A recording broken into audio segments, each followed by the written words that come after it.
Welcome back, NGDL fans, and the Miami Dolphiones, as I said, well, the last time I posted a battle is in the playoffs. You might have seen the playoff preview that I posted yesterday, and if you're interested and you didn't see that, go ahead and go and view that first. Actually, I probably will end up redoing a lot of the relevant things as per this matchup, so let's go ahead and get into it.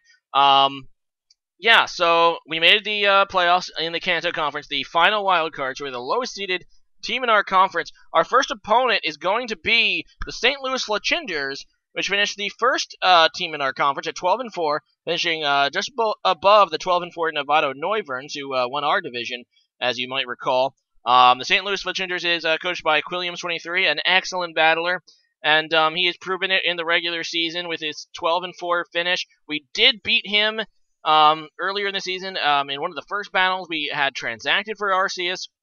It was the battle that he got, Arceus actually got killed by the cow, and then we were able to beat him with the elephant. So there's history in between our teams. I did get the win in the regular season. It gives me some confidence, but obviously the playoff draft is going to shake things up, and I know that he's going to obviously come at me with unexpected stuff, just like he did with that cow set with that bear that no one's heard of in the first matchup.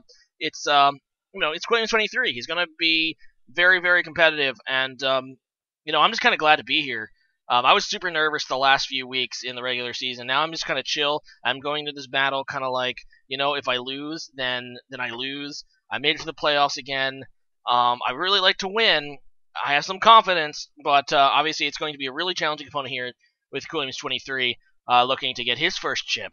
So in the playoff draft, the Miami Dolphiones took Greninja, kind of our Season 1 hero. As you guys might recall, he was my first pick in the NGDL1. We did not pick him up in the NGDL2. He ended up going to the awesome cute Arcanines, being that they were eliminated in the last week of the season. All of their Pokemon were eligible to be picked up in the playoff draft. I took go ahead and picked Greninja, and I did that for a number of reasons. It's just another heavy-hitting offensive threat, and I'm obviously going to bring Dustbuster in because of that cuteness stat that it possesses, and that will hopefully give me the swag I need in order to, beat my opponents. And one of the reasons I went for Greninja is because I saw already, because he was higher seeded than me, he got to pick first. I already saw what Quilliams23 took with his first pick, that being Clefable. And Clefable is pretty interesting. As I said in the playoff preview video, I'm definitely expecting to see Unaware Clefable. He wanted something that can slow down Archie. He said another thing. He has that, obviously, the cow with the berry. He has his Zygarde, which can take a hit even at +2. He has actually a lot of things. Like his Blastoise can take a hit at +2. His Bronzong has that normal resistance.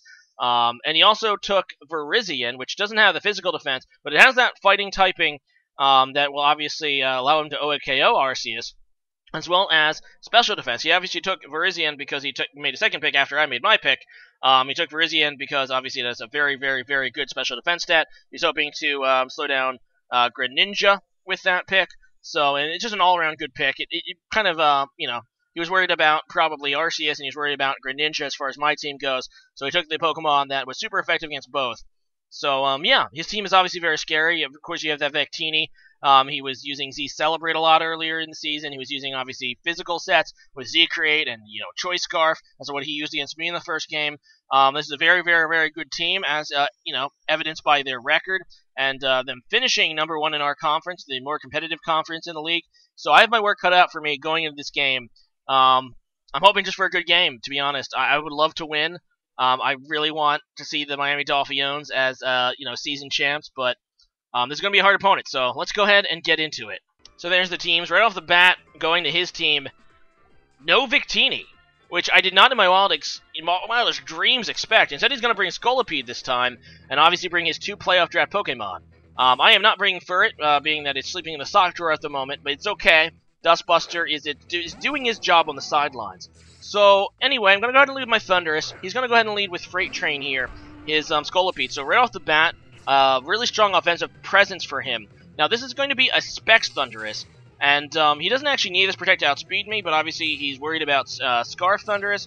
But yeah, he's going to go ahead and get his speed boost off. I know that the Rock Slide is a possibility, but I know I can live one, So I stay in here, and 21 HP, get the survive, and thanks to being Specs, I have a 100% chance now to KO him with Thunderbolt. So that was pretty awesome.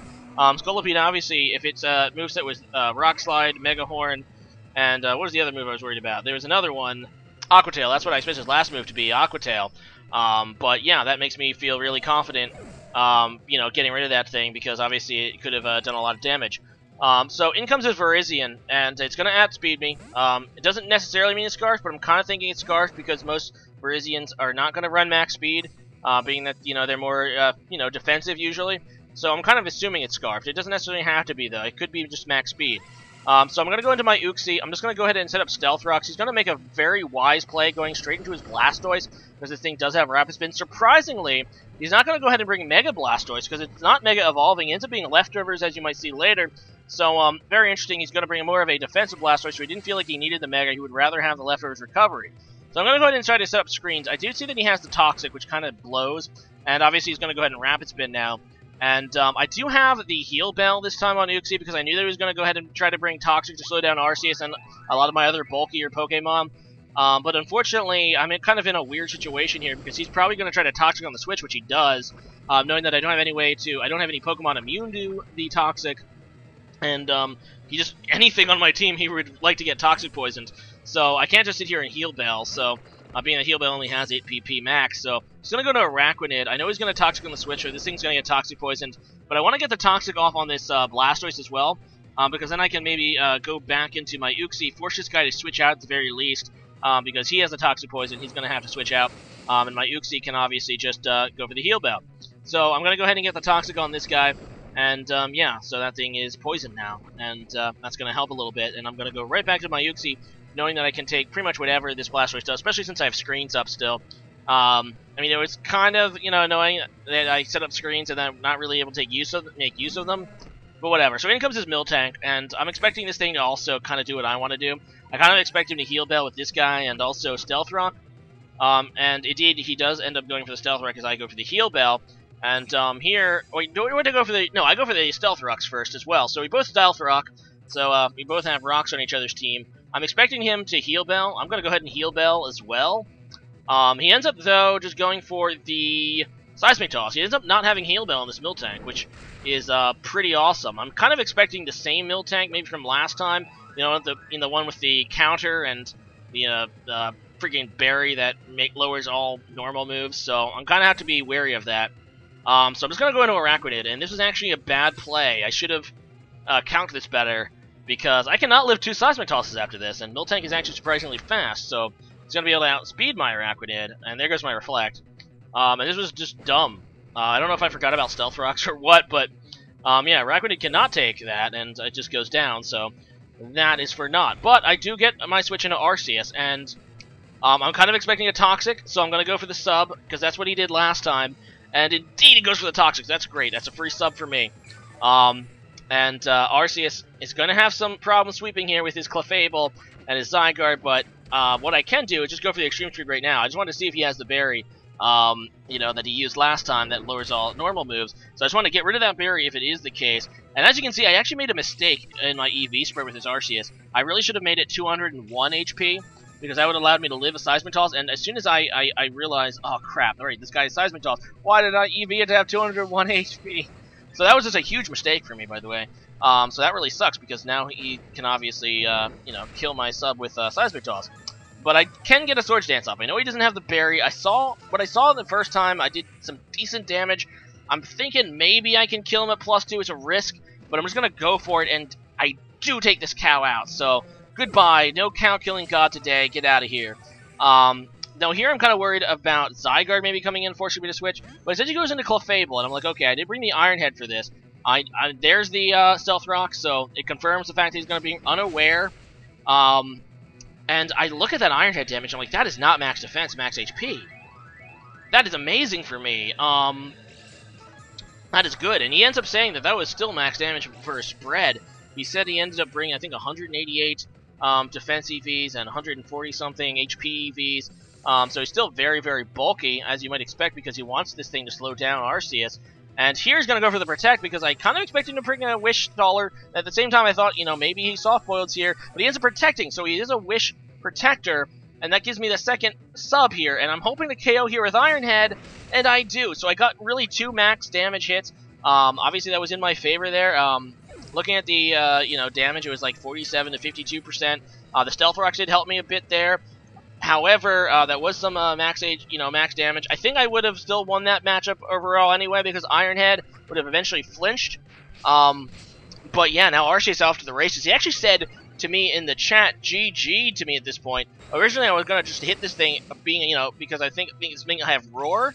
But indeed, no, it does not have Roar, so I'm just going to go ahead and take the win. As Clefable is down, is one thing that can, come in because of Unaware, obviously negating my boost. If you were wondering what the heck Unaware did, that's what it does. So it's an excellent Pokemon against Pokemon that wants to set up, and Clefable makes excellent use of it if it doesn't have Magic Guard. But yeah, so now I'm just pretty much off to the races. I can go up and get +6. Nothing's going to live a +6 extreme speed. And the Dolphiones, led by Arceus, who we picked up after the Mega Egg Blaziken experiment went away. We're just going to go ahead and sweep. So Arceus does it again. And yeah, after some early growing pains with Arceus, it has now led us to the semifinals as we're going to be able to sweep that very cool looking shiny Zygarde. I really do like shiny Zygarde. When did that come out? I don't know, but it looks freaking fantastic. But anyway, it's dead, and his last Pokemon is Virizion, which is also going to die. So yeah, that is awesome for me. We take out the #1 team in the conference, and our opponent next week is either going to be the Nevada Noiverns, coached by Saltfire. We went 1-1 against them as the division opponent. They did win the division though at 12-4.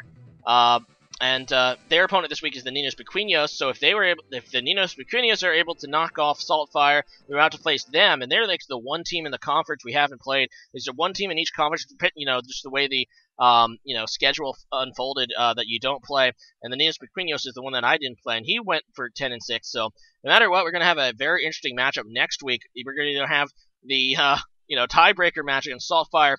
We're gonna have the the match against the team that we hadn't actually played in our conference.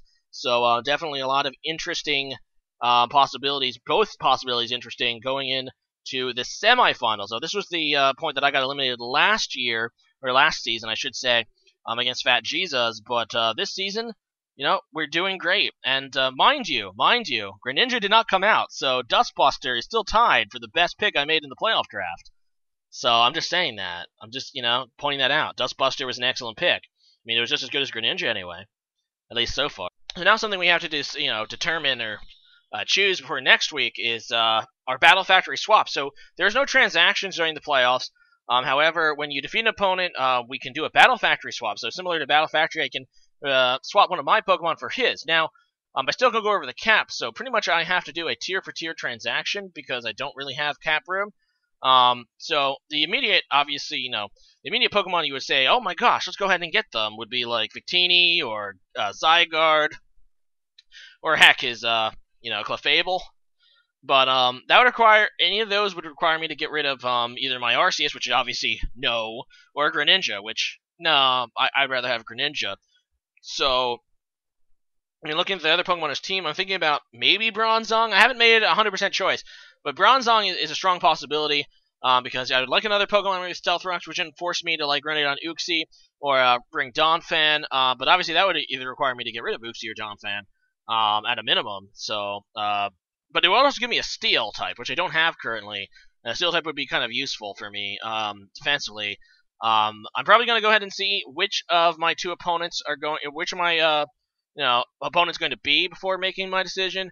But yeah, that's the status on that. But anyway, today's question of the day is going to be if you can add one type to a Pokemon, a monotype Pokemon, for pretty much any reason you want, whether you think that Pokemon really should be that type, or you think that would make it stronger or something.